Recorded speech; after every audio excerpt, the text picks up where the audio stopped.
Hi, this is Mr. Silverman with some quick review tips on how to create an inspiration mind map. Again, remember that there are 3 items that are in each inspiration mind map. The round bubbles that eventually turn into pictures called nodes, N-O-D-E.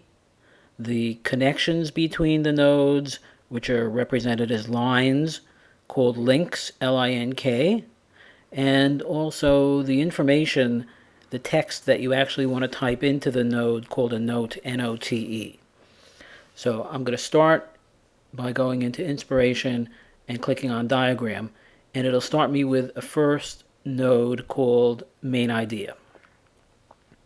Now let's say I want to change the name, which I'm going to do. I click off to the side, take this, I'm going to drag it up to the top to give me some more room, and then click on the inside to change the label for this node. I'm going to change it to History of Cars.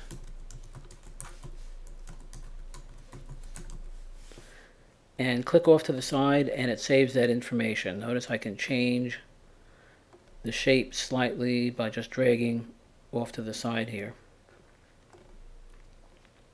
Now, let's say I want to put a couple of nodes below this one. I click on that and go to this button that says Create.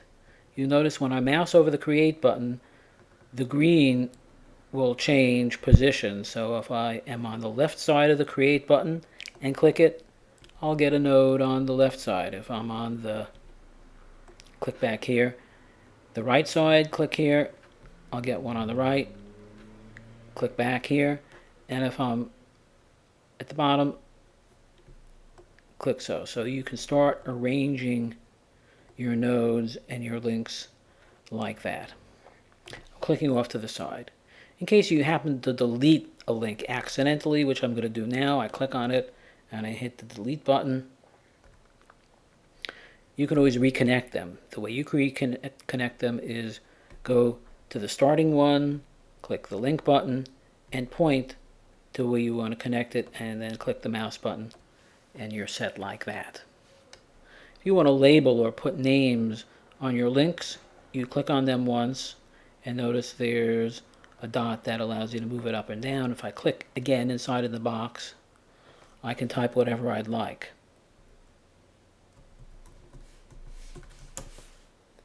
And click off to the side. So let's say I'm going to follow this down here and we're going to be working on mass production.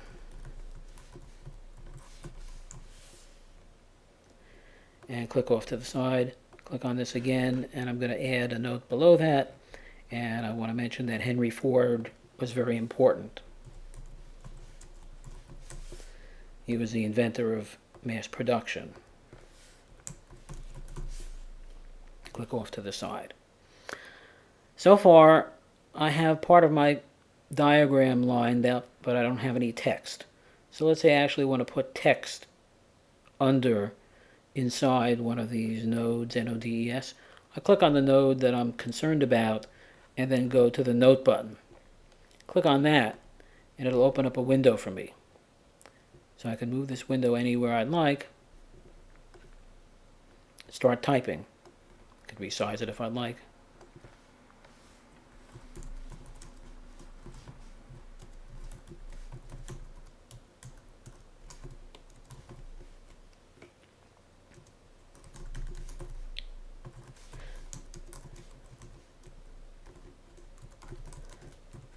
And notice if you have a typo, there is a spell checker, and if you right click, it'll get most of the typos for you. Go back and change that. I can close this by clicking the X button. It still keeps the information for me. If I ever want to go back to that, click on the note again and click on this button that says note. It'll open up for me. The other way to see all your information at a glance is to click on this outline button like this. So now it has all the information that I typed in so far. I'm going to go back to the pictures.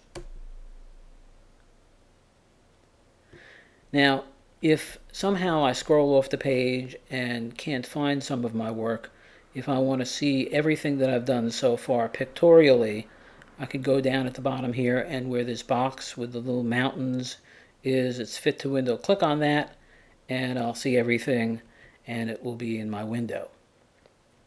You could always zoom out or zoom in if you need to do so.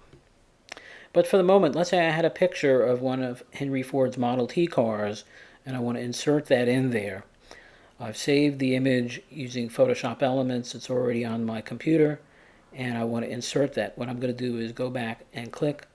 Here's the node that I want to put it onto, and I need to go to the menu bar, Edit. I'm going to go to Edit and use Insert Graphic.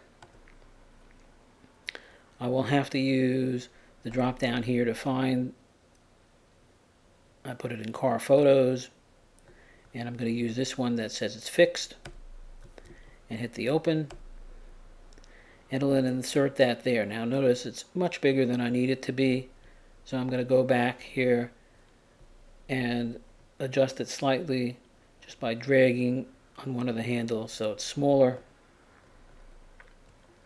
like so. You could have also made it smaller in Photoshop Elements, but this is just in case you have that problem, how to fix it. So this is a quick overview. Of course, there are a lot more features, and especially in Inspiration, never forget to save a lot. In fact, what I would do is save as and put it in the folder where you want to keep your work, and hit the save button, and save frequently just to make sure you don't lose any of your work. So those are some quick reminder tips for Inspiration. Have a great day.